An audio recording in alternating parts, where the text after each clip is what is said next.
It's good to see every one of you here as we are having our Bible study in the book of Revelation. If you'll turn your Bibles to Revelation 7, that's what we'll be studying this morning. And we kind of come across an interlude that takes place. And our first question, I think, is dealing with that. What is the purpose of the interlude? What is an interlude in when you're looking at plays and things like that in the theater? That's when you go get wine, I guess, whatever they do. There's kind of a time of a break between scenes, or between the ideas where you can go to the concession stand or what have you, what you want to do. And so there's an interlude here. We saw that after the letters to the seven churches. We find an interlude of seeing the throne of God and opening, and the idea of the seals, who's going to take the book and open the seals, and then we find the seals being unfolded one at a time, and these things continue. And we're into this seventh chapter where all of a sudden, when verse 12 of chapter 6, he opened the sixth seal, and it won't be to chapter 8, then he opened up the seventh seal. So what comes between those places? It's chapter 7. It is an interlude. It's something to grab your attention, to help prepare you for what is about to take place. We see the glory of God on his throne, so now we can see what he has in store for us. And we see something here in chapter 7 that I think are important. Now, what else do you see as maybe the purpose of the interlude between these opening of the sixth and seventh seal? What two questions are left unanswered in chapter 6? What was the first question? That saints who had died, what was their question? How long before you avenge our blood? Where do you find them? They're at the altar, beneath the altar. They've been slaughtered. And for the testimony of God. And we talked about that. And then in a more immediate context, at the end of chapter 6, what is something that is set forth there at the end that is really a catastrophe, and maybe the saints are asking this question too. What do we see in verse 16? They say to the mountains and to the rocks, fall on us and hide us from whom? Hide us from the face of him that sitteth on the throne and from the wrath of the what? The wrath of the Lamb. The Lamb is gentle. The Lamb is Jesus. The Lamb is that he didn't whimper. He didn't open his mouth. He was slain. And you call this the wrath? Yeah, the Lamb's angry. The wrath of the Lamb in verse 16.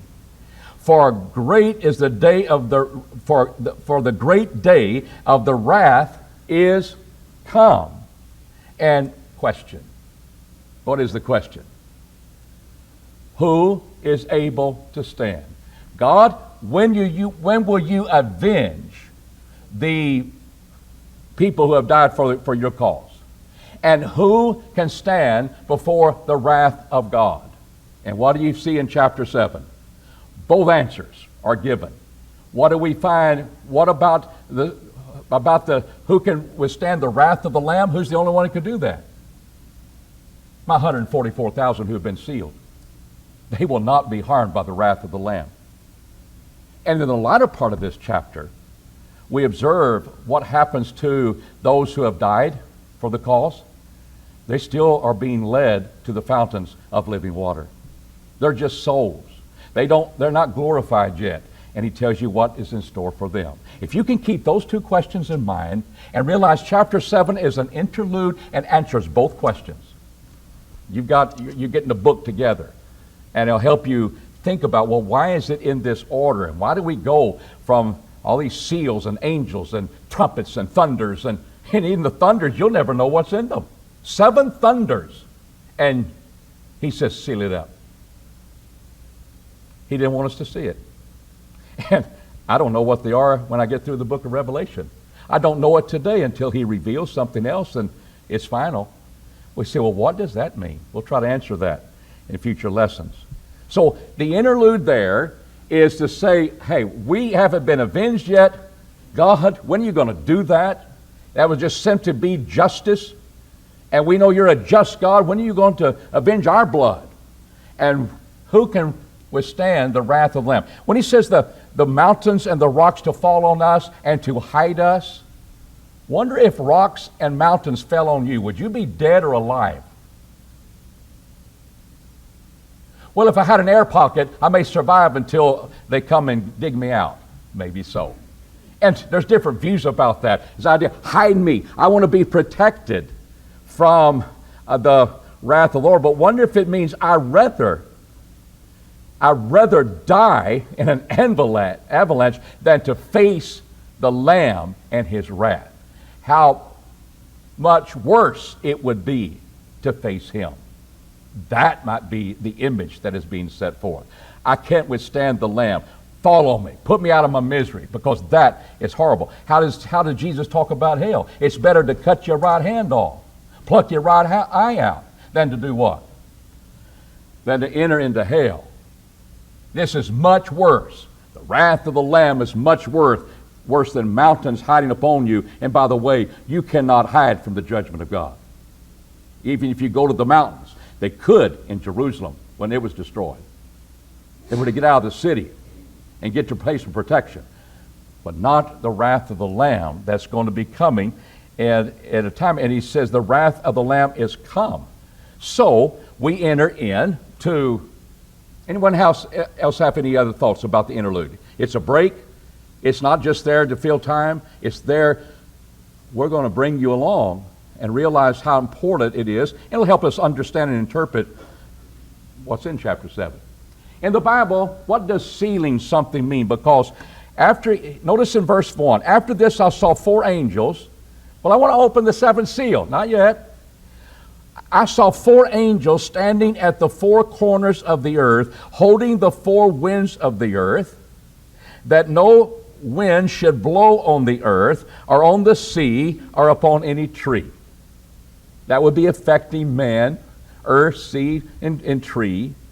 And I saw another angel descend from the sun rising. What direction that would be?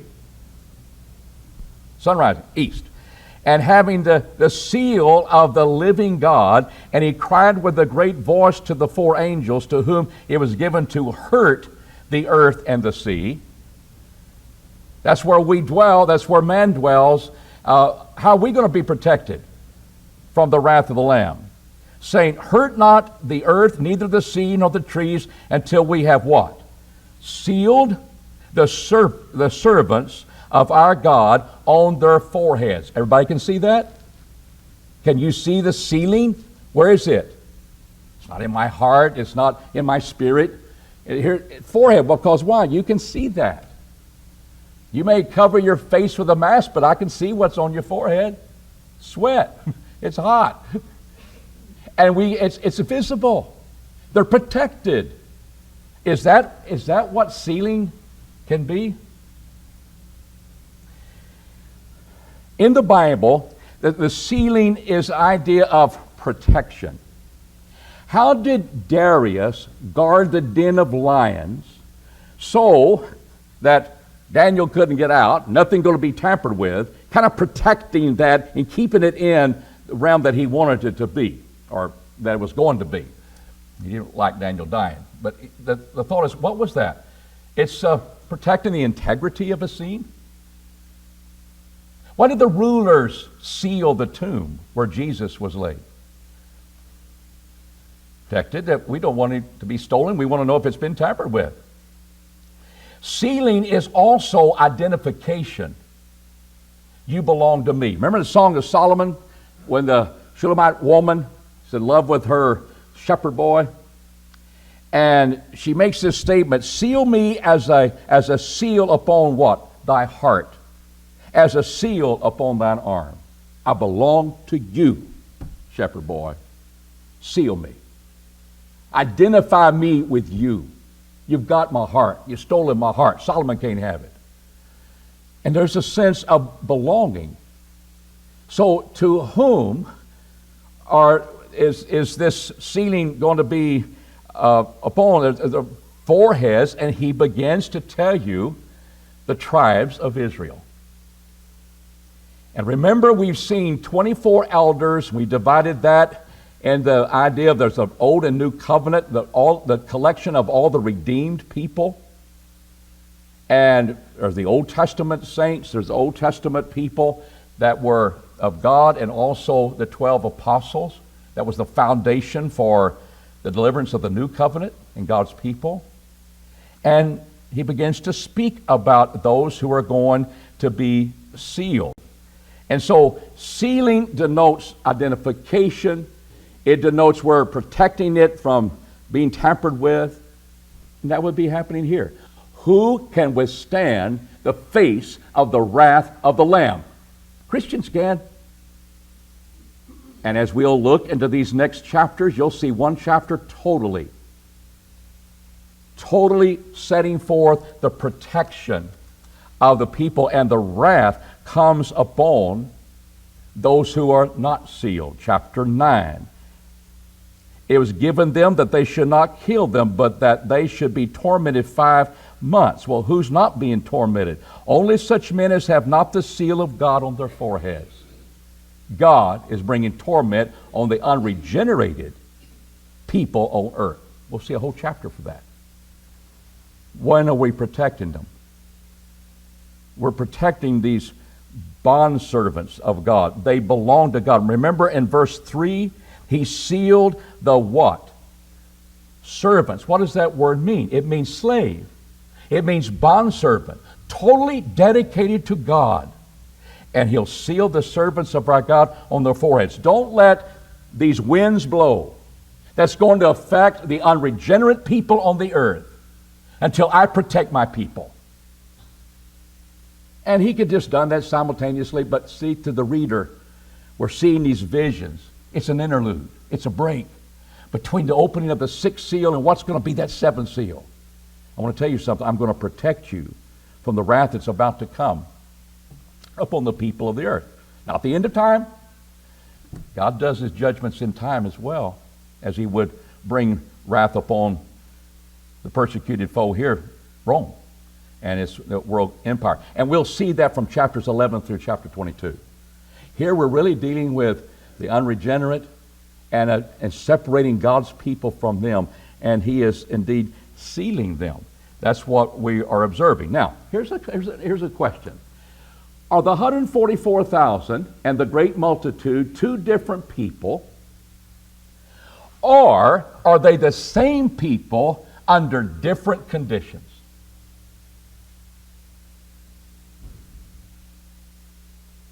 We only have a few minutes.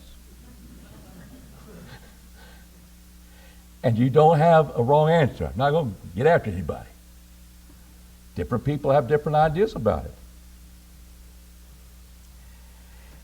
Have we not seen in chapter 5 that Jesus purchased, that was opening the seals of the book, the scroll, the bigger scroll, that men of every tribe and tongue and people and nation, that they're the ones that are saved? And then verse 9, after the sealing of the 144,000, verse 9 says, after these things I saw, behold, a great multitude, no man can number, men of every nation, tribes, people, and tongue, standing before the throne. He's not going to talk about them. Well, who are the 144,000? My Jehovah's Witness friend said, that's us. You got your place on earth. We got 144,000 sold up. Well, they've been around a long time. If I was a Jehovah's Witness, I'd start worrying about, well, what about me? If it's a literal number. But no, we're looking at the symbols, and we see that with numbers, the idea of 7 seals, there's this complete unwrapping what God has in store, his eternal purpose for man. And we'll see a little booklet in chapter 10. That's one aspect of that great plan. But it seemed like both of these people are God's people. Well, maybe it is the Old Testament people. You talk about 24 elders, Old Testament people, and the New Testament people. And yet the context of these New Testament people they're not on earth anymore. They've come out of the tribulation. And yet they have their robes washed in the blood of the Lamb. And God has his tabernacle over them. They're in a different condition, I think. Same people. People on earth need to be protected from the wrath of the Lamb and the judgment that he's going to bring upon the governments of the earth and that are you're persecuted. You want that? How long am I going to avenge you? I'll do it in my time. But I'm going to protect you from the wrath of the Lamb to show and seal and identify you as you really are, and you will be protected. Who is that? It's my covenant people. And he uses the 12 tribes of Israel in order to symbolize that. And I think the number is symbolized by that. When you look at the 144,000, how many tribes does he mention here? 12. And when you multiply 12 by itself, a lot of times that is the idea of a complete number, 12 by 12, 144, and you multiply that by 1,000, you have 144,000. And it's the idea that here is a multitude that cannot be numbered, that we see that are in verse 9, that there are people that are going to be, remember, not only you, but your brethren are going to come and suffer death as well. And he uses that particular number, but here he speaks about, here are my people. And I think it symbolized a complete number of indeed God's people. And he had 12 tribes to deal with. To show that completeness, he multiplied by itself and multiplied by 1,000. Not a literal number, but identifying them. Now, here's an issue we have. Are these the 12 tribes of Israel that are given in the Old Testament in order of age? Who was the oldest? Reuben. We sing our song. We start with Reuben. Who was the youngest? The tribe of Benjamin at verse 8. The sealed, tribe of Benjamin were sealed 12,000. But who's first in verse 5 before Reuben? I wonder why. Maybe you're not going to give a wrong answer. Yes.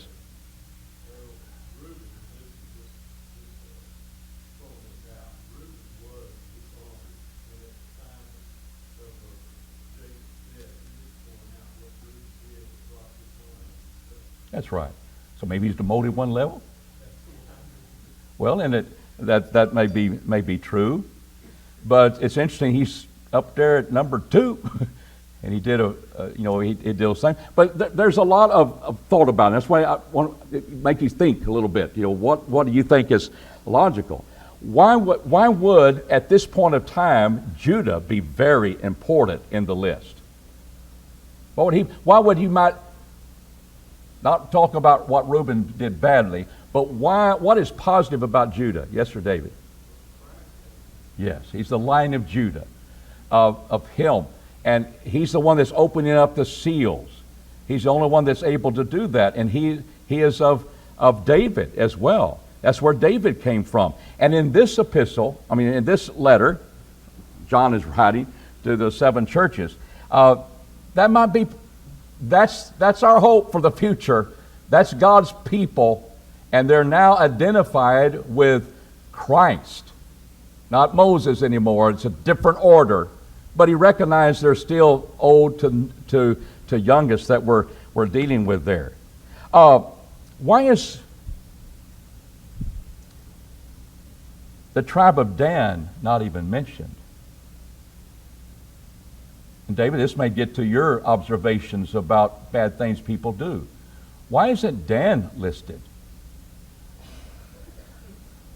Different ideas about it. Some have said that he rejected the territory that was given to him, and he moved up north to Laish, and he became an idolater. That's in Scripture. Idolaters are bad people in this book of Revelation. They don't have a hope of heaven in them. far as serving, when an idea of serving God. They're not doing that. But Dan's not mentioned, and you know what? Ephraim is not mentioned. What might be the reason Ephraim is not mentioned? Is Manasseh and Joseph mentioned? They were of that big tribe of Ephraim. We still got to come up with 12. Get rid of Dan. And we'll, instead of Ephraim, we'll have Manasseh and Joseph. But Levi? Well, they were tribes all right, but they didn't have any inheritance as the other people did, as they would be tribes divided up into the land. They had no inheritance. They're going to live by the things of the temple. So why is Levi mentioned here? Because those tribes would divide up in their land and their lot and so forth, but Levi would not be included in that reason for that. So what's important about Levi? Priest, the priesthood, are now God's people. Are we all priests? We are all following the line of Judah. That is our hope of salvation. And while he uses the imagery of the Old Testament people, there is that take care because of idolatry. That's a principal no-no in the book of Revelation and everywhere else in the Bible as well. But here are God's protected people from the wrath of the Lamb. He has control. The angels are there ready to bring forth the force of their destructive powers. Hold up. Got an interlude. Hold up. We've got to seal the people of God. And in 1 Peter 2 and verse 5, we're all priests and we offer up our sacrifices.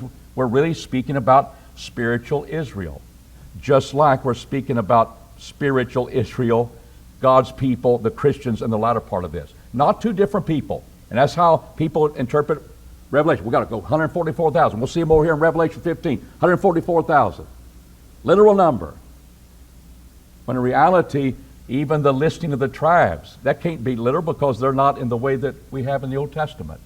But they sure do hit home in this great plan of salvation of why some tribes are listed and what we had to do with Ephraim to get Dan taken care of is idolatry, idea of Judah being mentioned first, and all of and Levi included, is because these are New Testament saints. This is spiritual Israel.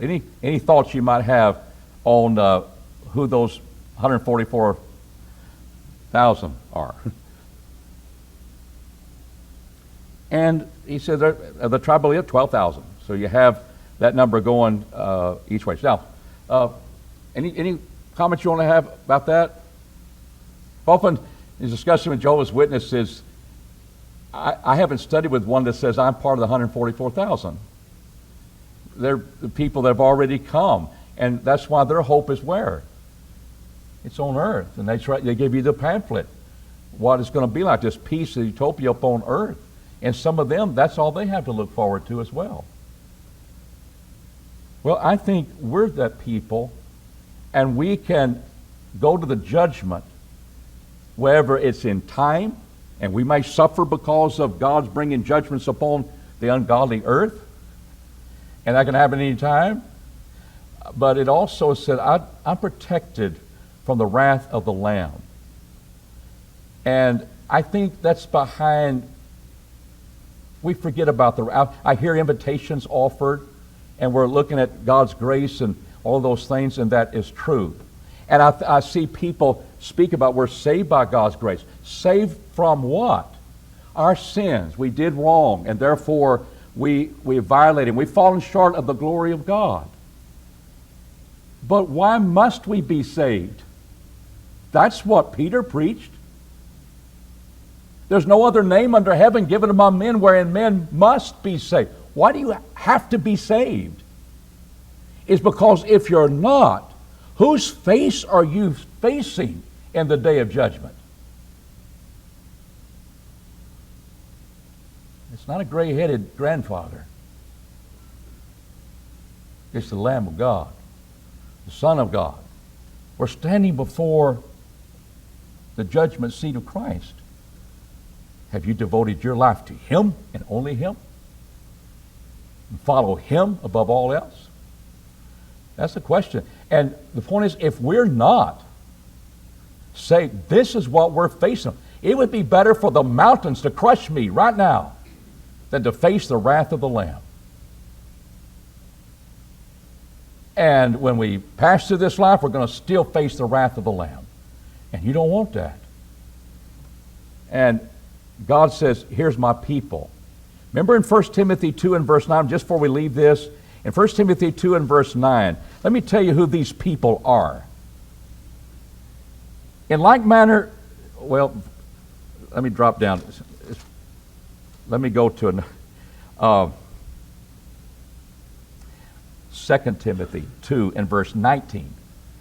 Howbeit the firm foundation of God standeth, having this seal.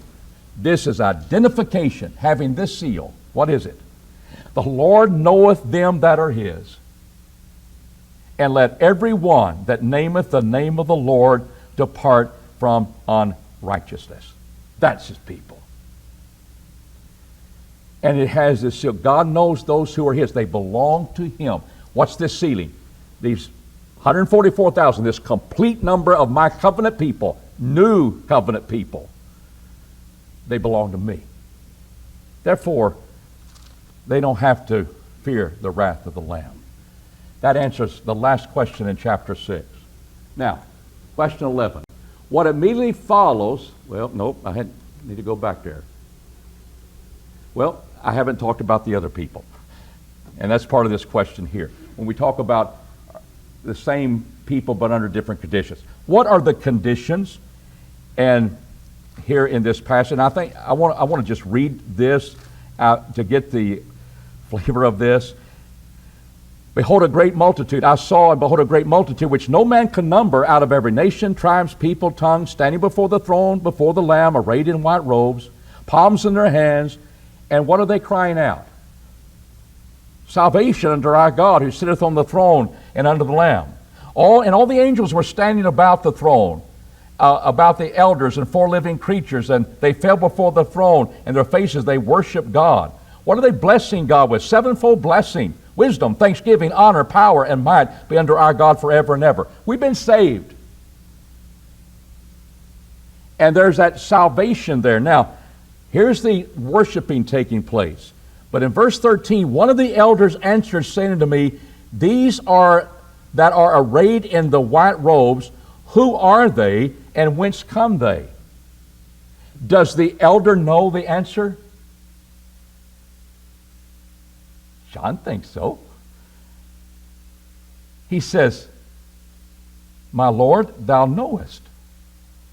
And so he said, yeah, in essence, I do. He said to me, these are they that come out of the great tribulation, and they've washed their robes and made them white in the blood of the Lamb. I don't think that's because they've been slaughtered.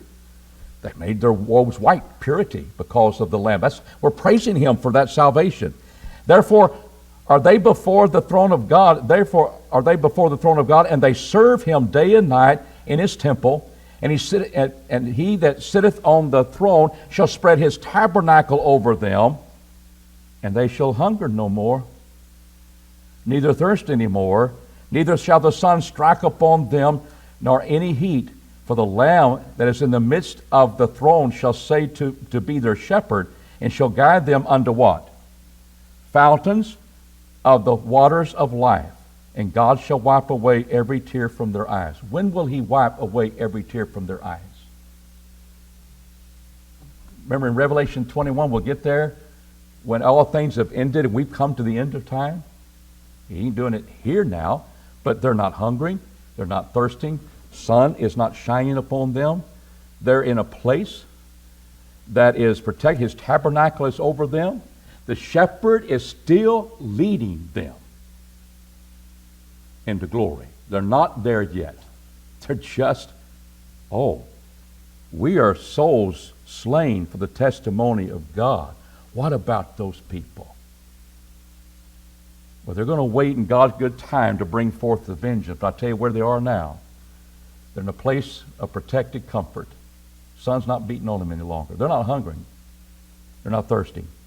But they still are being led to the fountains of life. That's eternal life in a glorified state. Same people, different conditions. Because the wrath of the Lamb will be coming upon the persecuting powers upon the earth. And we've already seen that some Christians are going to be caught up in that. They will die.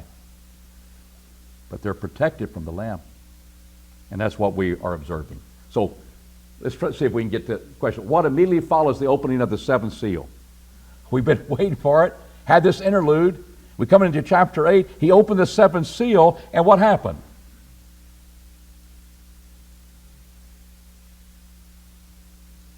What happened? That's a bummer, isn't it? Silence. How long? Half an hour? And this means a literal hour, but have you ever waited for a half hour for somebody to speak? What if I sit here for 30 minutes? What would you do? I think the poor man's had a stroke. I don't know. He's just not speaking. I think I'll get up and leave. He didn't have anything to say today. But sometimes silence can get your attention. He said, I followed a silence in heaven. That's in heaven, about the space of a half an hour, and I saw the 7 angels that stand before God, and there were given unto him 7 trumpets. Well, that's really good. I got through 7 seals, open up the 7th seal, and we got 7 angels with 7 trumpets. We got some more things to see. We got some more things to hear. Yes, you do. But we protected God's people. You know they're in a place of comfort that have died. And so what happens in verse 3? Another angel came and stood over the altar, having a golden censer. And there was given unto him much incense, that he should add it unto the prayers of all the saints upon the golden altar which was before the throne. Was that the slaughtering altar where they offered up their burnt offerings? Was that the altar we're talking about? No, in the temple, Old Testament temple, we've looked at Old Testament Jews, we're looking at Old Testament temple. That was that golden altar where they'd offer up their incense. So give me the picture. What's going up before God? And it's there around this altar of incense. What's going up? Prayers of the saints. How long, oh God, oh Lord, will you not avenge our blood? Are we going to be protected? There's all sorts of prayers that have gone up. They're collected there. And you wonder why your prayer's not answered just immediately when you offer it? He's collected them. And he's going to answer them in his good time.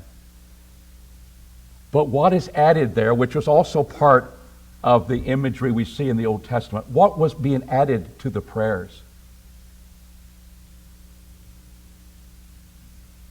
Does incense smell good? Is it something that is a good fragrance? Hopefully. Before God's nostrils, and that God is pleased, that it may be God's will to answer my prayers. The smoke of the incense with the prayers of the saints, they go up together. They went up before God out of the angel's hand. And the angel taketh the censer and filled it with the fire of the altar. So here is prayer going up to the throne of God. See, that's where God is. He hadn't answered them yet. They're just going up to him. He hears them. How long will you not avenge us? I'll do it in my good time. But other people are going to die. That's why you need to know what state they're in. Latter part of chapter 9. That's why you need to know they'll be protected from the wrath of the Lamb, which is about to unfold on the earth. I want you to know that. But what happens in answer? Took the fire from the altar and cast it upon the earth, and there followed thunders and voices and lightnings and an earthquake. And the 7 angels that had 7 trumpets prepared themselves to sound. Half an hour's up. But that's where we're going to stop today. What is the purpose for the seventh seal?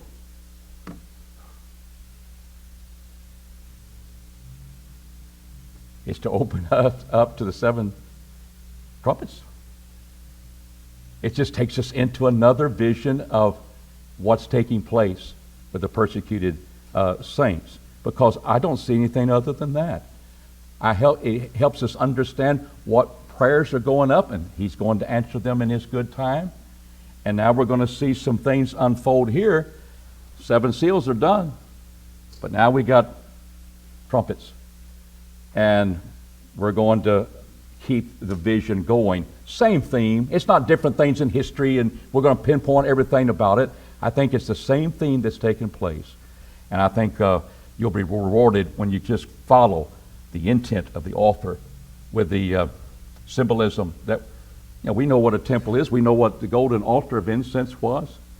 We can look at the imagery there, and I think, not being dogmatic, but I think we can get pretty close to understanding. And it's very profitable when we understand it that way. Before close, anything you'd like to ask or bring up before we close? Okay, thank you.